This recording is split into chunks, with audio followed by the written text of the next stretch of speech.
तो आज हम अपने इर्द गिर्द जो पौधे हैं ना, उन पर जरा एक नज़र डाल रहे हैं। हमारे पास ये छठी जमात की साइंस की किताब से कुछ मालूमात हैं, खासतौर पर घास, तुलसी और गुड़हल के बारे में। मकसद बस ये देखना है कि इनके जो बुनियादी हिस्से हैं, तना, पत्ते, फूल, उनसे क्या पता चलता है। जी बिल्कुल।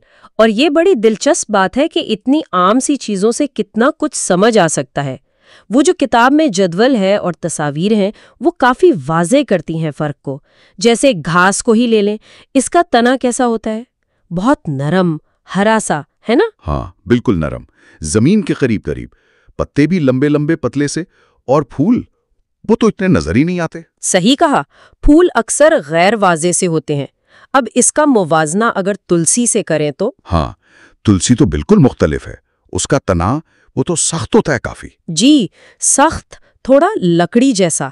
और पत्ते भी देखें तो घास जैसे नहीं हैं, वो जोड़ों में लगे होते हैं, एक दूसरे के मुखालिफ सिमत में। अच्छा, आमने सामने, ये भी खास बात है।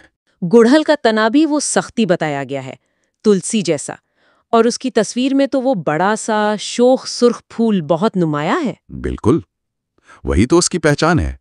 ये दिलचस्प है कि जदवल में शायद फूल की इतनी तफसील नहीं, मगर तस्वीर से साफ जाहिर है।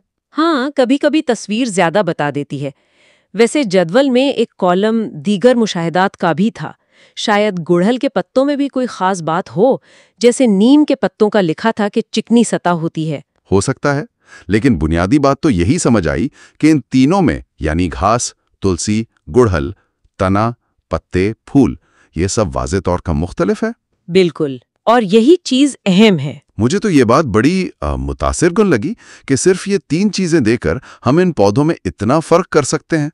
ये सिर्फ दिखने की बात नहीं, शायद ये इनके जिंदा रहने के तरीके से भी जुड़ा है। ये बहुत अच्छा नुक्ता उठाया आपने। जैसे आपने कहा, घास का नर्म तना शायद उसे जल्दी फैलने में मदद देता हो। हाँ, और तुलसी या गुड़हल का सख्त तना, वो शायद उन्हें ज्यादा मजबूती देता हो, शायद मौसमी हालात बर्दाश्त करने में मददगार हो। सही। तो ये जो मुशाहिदात हैं, यही असल में पौधों की दर्जाबंदी की बुनियाद बनते। बिल्कुल, साइंसदान इन्हीं खुसूसियात को देखते हैं, तने की साख्त, पत्तों की तरतीब, फूल कैसे हैं, और फिर पौधों को ग्रोहों में तकसीम करते हैं। इससे हमें समझने में मदद मिलती है कि कौन सा पौधा किस खानदान से है। यानी ये सिर्फ एक किताबी मश्क नहीं, बल्कि ये एक तरह से साइंसी तरीका है चीज़ों को समझने का। और किताब भी यही कह रही है कि अपने इर्द गिर्द देखें, पार्क में, बागीचे में। जी बिल्कुल, मुशाहिदा करें कि पौधों में क्या फ़र्क है। तो खुलासा ये हुआ कि ये जो आम से पौधे हैं, घास, तुलसी, गुड़हल, इनमें भी साख्त के लिहाज से कितना तनवो है। नरम बमुकाबला सख्त तना, पत्तों की अलग तरतीब, फूलों के रंग और साख्त। सही। और ये सब मुशाहिदे की अहमियत बताता है। जब हम गौर से देखते हैं ना, तो हमें कुदरत की ये जो पेचीदगी है, जो खूबसूरती है, उसका एहसास होता है। ये जो छोटे छोटे फ़र्क हैं, ये असल में हयातियाती तनव्वु यानी बायोडाइवर्सिटी की एक झलक है।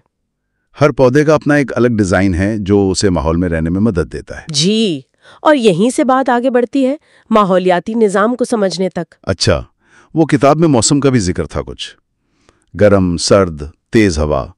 उससे एक सवाल सा जहन में आता है जी, कि ये जो साख्त है पौधों की, इस पर मौसम या मिट्टी वगैरह का क्या असर होता होगा? बहुत अहम सवाल है। हमने साख्त तो देख ली, लेकिन ये सोचने की बात है कि ये साख्त बैरूनी अवामिल से कैसे जुड़ी है। मतलब शदीद गर्मी हो या सर्दी या तेज हवाएं चलें, तो क्या ये पौधे एक जैसा रद्द-ए-अमल दिखाते हैं? हाँ, यही मैं सोच रहा था।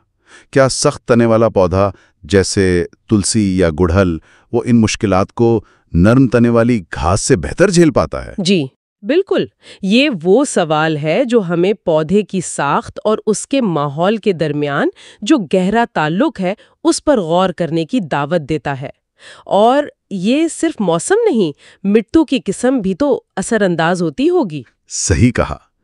तो ये मुशाहिदा तो सिर्फ शुरुआत है, आगे सोचने के लिए बहुत